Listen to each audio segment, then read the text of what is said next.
Com trilhões de soldados espalhados por todos os cantos do mundo, ele controla 15 armas biológicas letais, responsáveis pela morte de bilhões de pessoas desde os princípios da história. Essa marca faz dele o mais mortífero caçador de seres humanos do planeta. Acima de tudo, é o vetor de doenças tóxicas altamente perigosas. Sem ele, os patógenos sinistros não poderiam ser transmitidos para humanos ou manter o ciclo de contaminação. Atuando como motor da história, ele determinou o rumo de episódios que moldaram o mundo. Contribuiu para a consolidação do cristianismo, a derrota das cruzadas e o desfecho da Guerra da Independência dos Estados Unidos. Mais do que na história, influiu também nos costumes. Quem diria que, além de seu papel no destino do Império Romano, também deu origem a um drink que tem milhões de fãs espalhados pelo mundo: o gin tônica. Isso mesmo, o famoso drink que une a bebida destilada do gengibre com refrigerante à base de quinino. Nesta altura, se você pensou no mosquito, acertou. Esse é o tema desta edição do Matéria de Capa. Está só começando. Fique com a gente.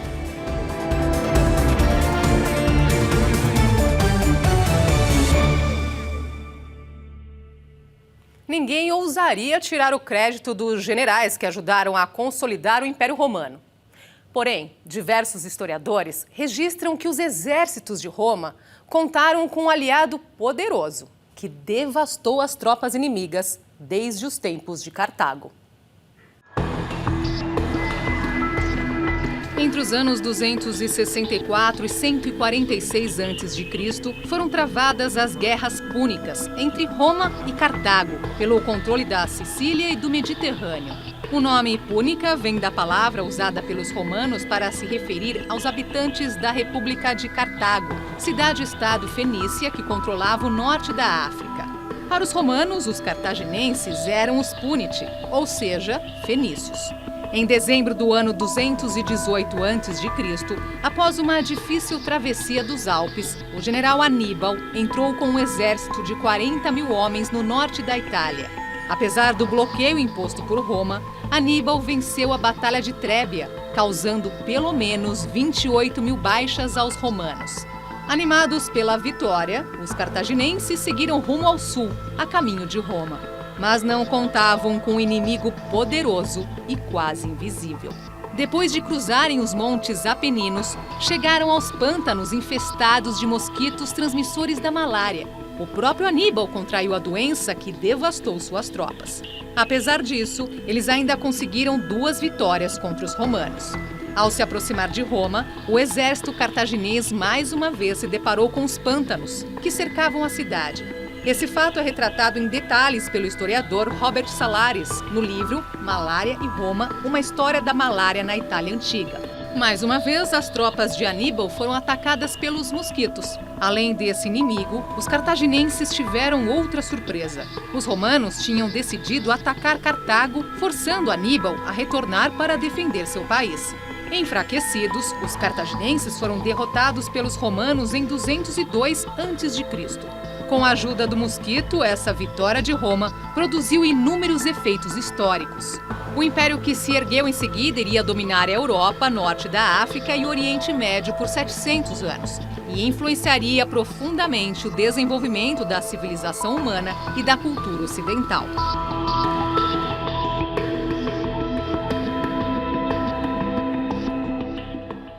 Durante séculos, o Império Romano dominou boa parte da Europa, Oriente e Norte da África. Até hoje, vários países falam algum idioma de origem latina e têm sistemas jurídicos adaptados do direito romano. Mas pouco se fala sobre o papel que um minúsculo predador teve na ascensão e queda desse império. Quando as legiões romanas e os mercadores se espalharam pela Europa, eles mal sabiam que estavam acompanhados de um inimigo oculto que eventualmente virava um aliado, o mosquito prego, transmissor da malária. Embora tenha contribuído para a vitória de Roma sobre Cartago, depois de 1,5 século, esse inseto também teve seu papel no fim da República Romana e na ascensão da Era Imperial a partir de Júlio César. Após uma série de vitórias na Gália, César dirigiu seu exército para o sul no ano 50 a.C. Ele queria confrontar o Senado, que nomeara seu rival militar e político, Pompeu, cônsul e com poderes ditatoriais. Os senadores também decidiram destituir César e desmembrar seu exército. Recusando-se a aceitar essas ordens, César atravessou a fronteira da Itália no rio Rubicão, onde teria pronunciado a frase em latim: Alea jacta est. A sorte está lançada. Acontece que seu exército tinha sido atacado pela malária e o próprio César estava fora de combate. Para a sorte dele, Pompeu, que tinha um exército muito maior e não devastado pelo mosquito, se manteve distante do campo de batalha.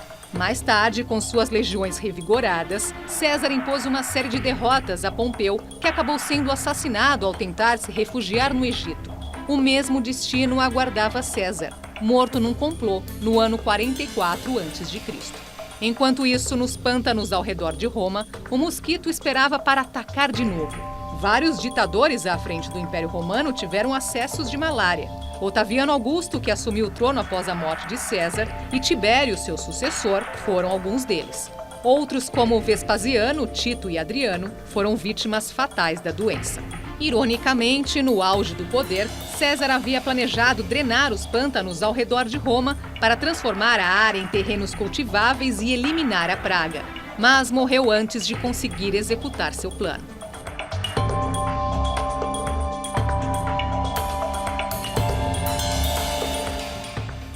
Cercada por invasores que chegavam de todos os cantos, assolada pela fome e a malária, Roma já não representava a potência que fora no passado.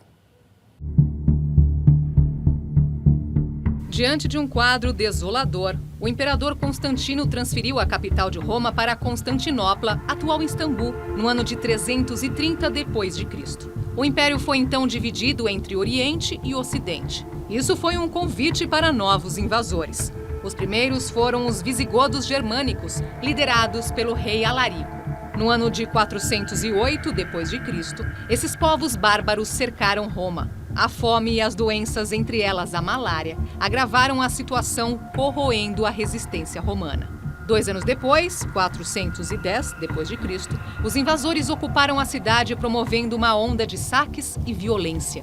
Mas antes que pudessem ampliar seu domínio, os visigodos também foram atacados pelo mosquito e o próprio rei Alarico, o primeiro a saquear Roma em 800 anos, morreu vítima da malária no ano de 410. Mais uma vez, o mosquito havia protegido Roma. Não demorou muito para surgir uma nova doença. Era a vez de Átila, o rei dos hunos, lançar suas tropas contra o lado ocidental do império. Ao mesmo tempo, outros saqueadores, os vândalos, liderados pelo rei guerreiro Genserico, atacou as posições dos romanos no norte da África. Átila entrou pelo norte da Itália, cruzando a fronteira com a Gália e avançando até o Rio do Pó. Mas lá, ele iria enfrentar o general Mosquito e suas forças avassaladoras. Aos poucos, os hunos foram consumidos pela malária e recuaram para o norte. Em maio de 455 d.C., os vândalos do rei Genserico desembarcaram na Itália e marcharam em direção a Roma.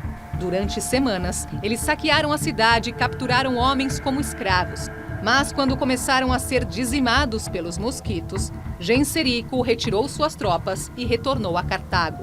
Historiadores concordam que seria um erro dar uma ênfase excessiva à ideia de que o mosquito teria sido o fator fundamental que resultou no declínio do Império Romano. Mas admitem que a malária, além de outras pestes como a bubônica, teve um importante papel no enfraquecimento de Roma.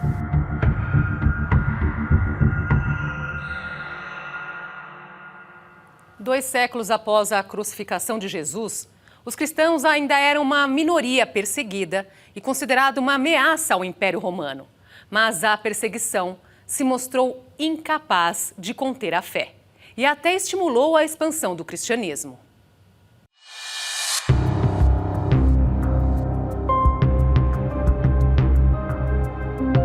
Ao longo do século III, o cristianismo se fortaleceu e cresceu em várias regiões romanas. Entre os fatores desse crescimento estavam as pestes, que levavam as pessoas a apelar para a fé na tentativa de salvação.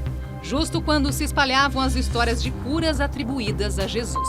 Não se pode responsabilizar o mosquito e as doenças pela conversão das massas ao cristianismo. Mas aqueles que conseguiam recuperar a saúde sentiam gratidão e se dedicavam ainda mais à fé, fortalecendo a igreja cristã. Ao longo dos séculos, o cristianismo se expandiu pela Europa até ser confrontado pelo islamismo, que tomou áreas onde prevaleciam os seguidores de Cristo, como na Península Ibérica, por exemplo. No entanto, foi a ocupação da Terra Santa que provocou uma união de vários reinados, como a França, a Inglaterra e a Áustria, para deter o Islã. A primeira cruzada foi lançada em 1096. Durante 200 anos, cristãos e muçulmanos lutaram pelo controle de Jerusalém. Mas entre os combatentes havia um inimigo que atacava os dois lados, o mosquito da malária. Seria um erro atribuir a derrota dos cristãos nas cruzadas apenas a esse minúsculo inseto. Porém, os mosquitos da Terra Santa não apreciaram a chegada dos cristãos e ajudaram a conter a expansão dos cruzados pelas terras islâmicas, além de corroer as bases frágeis deles no Oriente Médio.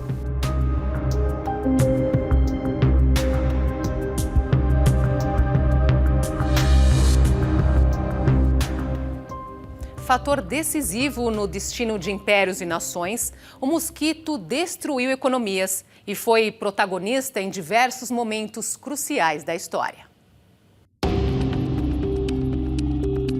O livro O Mosquito, a incrível história do maior predador da humanidade, traz relatos surpreendentes sobre a presença deste destruidor em momentos decisivos para a humanidade. Doutor em História pela Universidade de Oxford, o autor, Timothy Weingart, é professor de História e Ciência Política da Colorado Mesa University, nos Estados Unidos. Nesta obra, ele procura mostrar que, mais do que as guerras e apesar de todo o desenvolvimento tecnológico, o maior inimigo do homem continua sendo um minúsculo ser criado pela natureza, contra o qual, até hoje, não existe uma arma eficiente.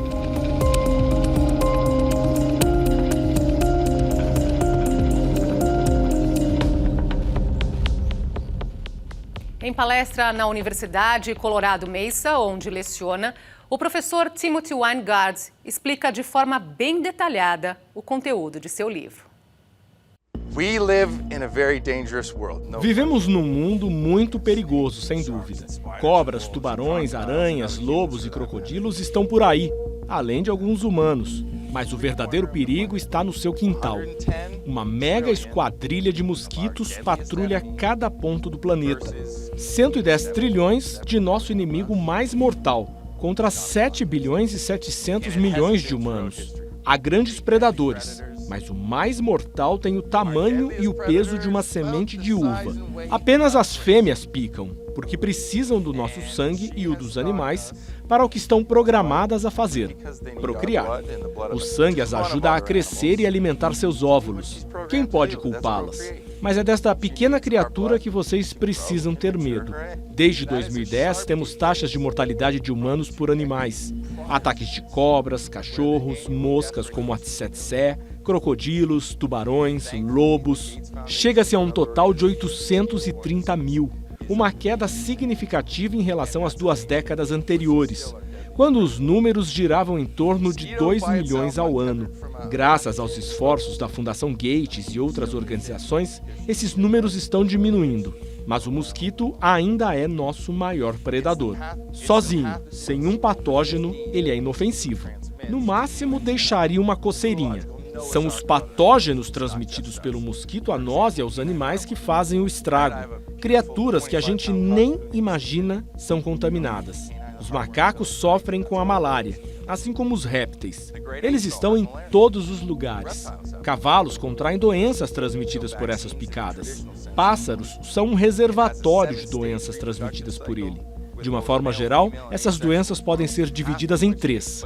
Transmitida por um vírus, a febre amarela é responsável pelo maior número de mortes. Embora exista uma vacina contra ela, entre 25 e 40 mil pessoas morrem a cada ano desse mal. Febre do Nilo, dengue, zika, chikungunya, maiaro e algumas formas de encefalite, como a venezuelana ou a japonesa, todos esses vírus são mais mortais. Em seguida vem os vermes com filariose, que provocam inflamação nos genitais e começam nos gânglios linfáticos. Embora cerca de 120 milhões de pessoas contraiam filariose a cada ano, esse problema pode ser curado com remédios baratos. e agora o maior predador, a malária. Uma doença infecciosa causada pelo Plasmodium, um parasita protozoário muito sofisticado, que não foi eliminado porque é uma proeza em termos de processo evolutivo. Por isso que mata em grande escala. Daí as estimativas de que metade de todos os seres humanos que já existiram já contraíram doenças transmitidas pelos mosquitos, principalmente a malária. Estamos falando de 52 bilhões de pessoas, dos 108 bilhões de Homo sapiens que existem ou já existiram. And hopefully there's a vaccine soon as well, so. Daqui a pouco, a luta pela independência dos Estados Unidos e a Guerra de Secessão. Nos dois conflitos, batalhões de mosquitos atacavam dos dois lados e influíram no desfecho final. Não saia daí.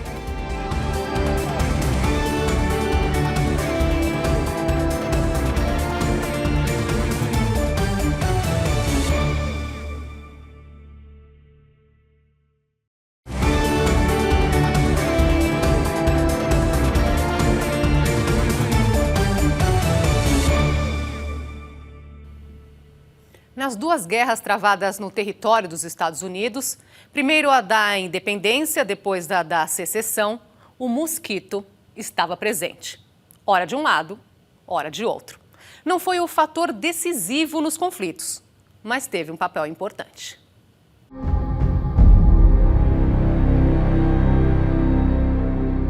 Nos 8 anos de duração dos combates que os colonos americanos travaram pela independência do domínio inglês, entre 1775 e 1783, os dois lados tiveram de enfrentar um mesmo inimigo, o mosquito transmissor da malária. Ao longo de todo o conflito, a guerra era travada, em boa parte, à margem dos pântanos infestados de mosquitos, que cercavam as cidades disputadas pelas duas forças. No início, os colonos sofriam pesadas baixas pela doença, a exemplo dos adversários. Mas, para os ingleses, a situação logo se complicou por dois motivos. À medida que penetravam mais fundo no território da colônia, ficavam mais expostos aos ataques da malária. Além disso, grande parte dos soldados do exército britânico era recrutada em bairros pobres da Inglaterra e Escócia. Desnutridos, esses combatentes eram uma presa fácil para a doença.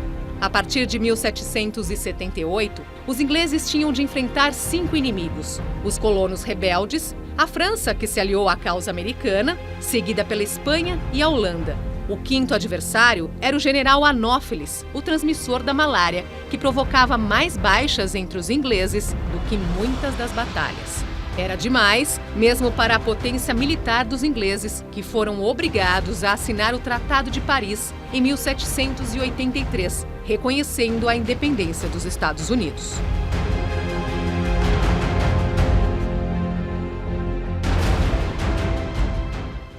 Mais conhecida como Guerra de Secessão, a Guerra Civil nos Estados Unidos durou 4 anos, mas deixou o maior número de vítimas entre todos os conflitos já travados por aquele país. Mais uma vez, nem todas as baixas foram provocadas por fuzis ou canhões. De 1861 a 1865, a guerra dividiu os americanos entre o norte, mais desenvolvido, representado pelo presidente Abraham Lincoln, e o sul, mais atrasado e escravocrata, dos confederados. Os 4 anos de conflito deixaram 620 mil mortos e 400 mil feridos. A causa principal que levou ao confronto foi a tentativa dos estados do sul de se separarem do norte. A bandeira inicial de Lincoln era manter a união e impedir a divisão do país. Inicialmente, o presidente prometia aos estados do sul que não aboliria a escravidão onde ela já existia. Apenas queria evitar que ela se espalhasse pelos outros estados e para os novos territórios do oeste. Mas outros fatores surgiram ao longo do conflito, levando Lincoln a alterar seus objetivos estratégicos. Durante os primeiros anos da guerra, o mosquito fez mais vítimas entre as forças da União, menos aclimatadas aos pântanos do sul e suas regiões vizinhas, palco de inúmeros combates.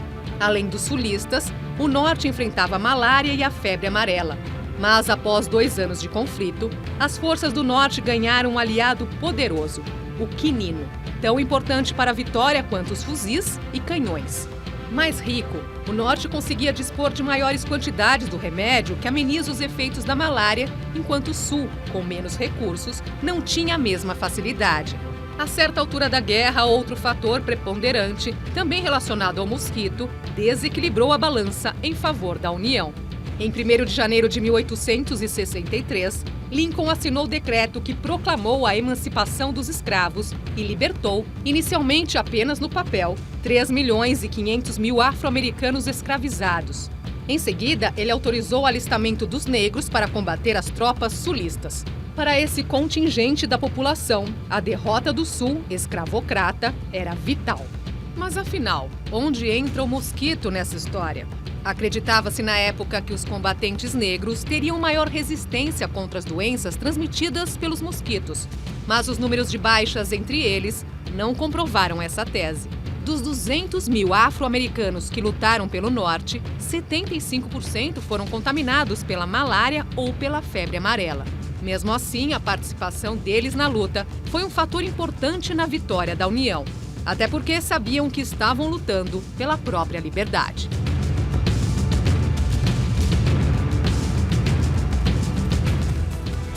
Daqui a pouco, como a mordida de um macaco alterou o curso da história. E ainda, um dos drinks mais apreciados no mundo tem algo a ver com a malária. Veja por quê, em instantes.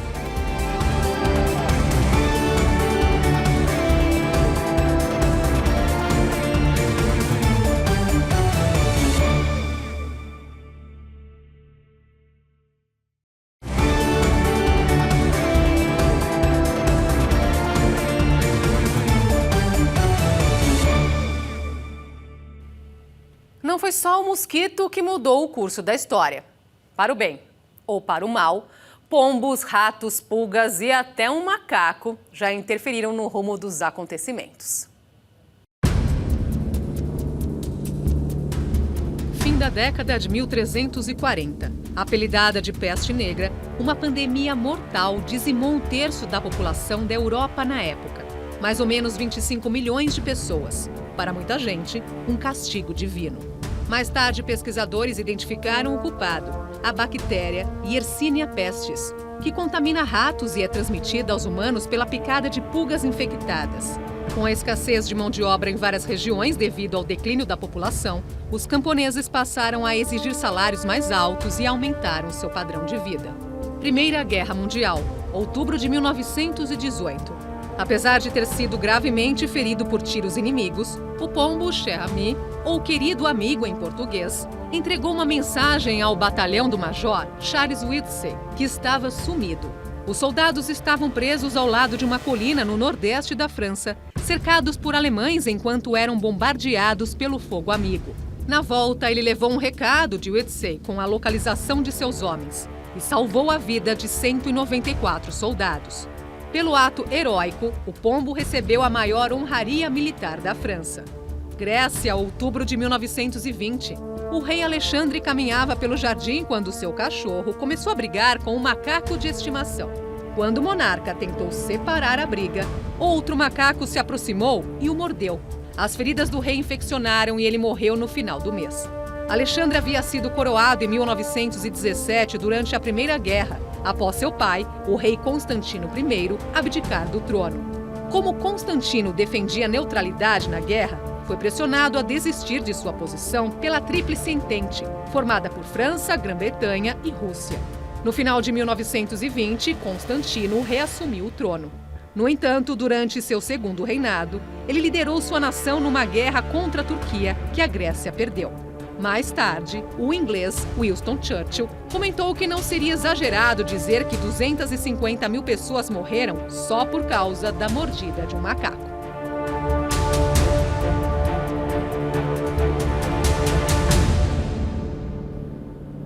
Na bagagem dos colonizadores britânicos que chegavam à Índia no século XVIII, se tinha algo que não podia faltar, eram algumas generosas doses de gin.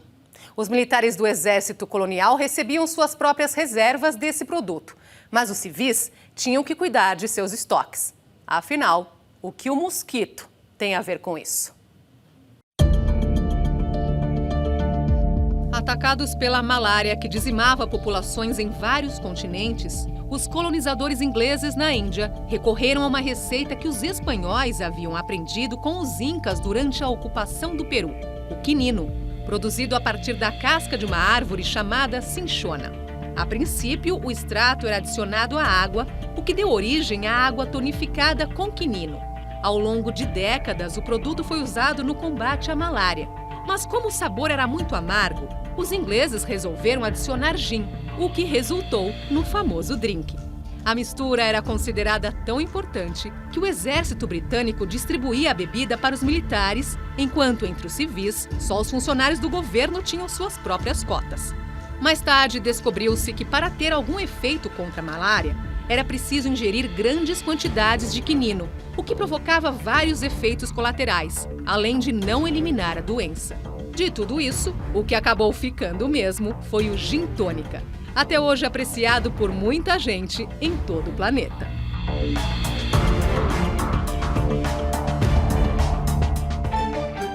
Afinal, por que até hoje não existe uma vacina eficaz contra a malária? Em primeiro lugar, porque o parasita causador da doença, que é transmitido pelo mosquito, tem uma enorme capacidade de mutação. Depois que penetra no organismo e se aloja no fígado, ele continua mutante, o que impede sua neutralização. Além disso, existem 5 tipos diferentes de parasitas da malária. É por isso que a vacina anunciada no ano passado pela Organização Mundial de Saúde não será usada no Brasil. Desenvolvida por um laboratório britânico com financiamento da Fundação Bill e Melinda Gates, essa vacina só funciona contra um dos protozoários encontrado na África subsaariana. Enquanto isso, dezenas de laboratórios e institutos de pesquisa continuam buscando um imunizante eficaz contra a doença. Uma tarefa difícil, mas que exige persistência. Essa edição do Matéria de Capa fica por aqui. Nós voltamos na próxima semana, neste mesmo horário. Ótima noite para você. Até lá.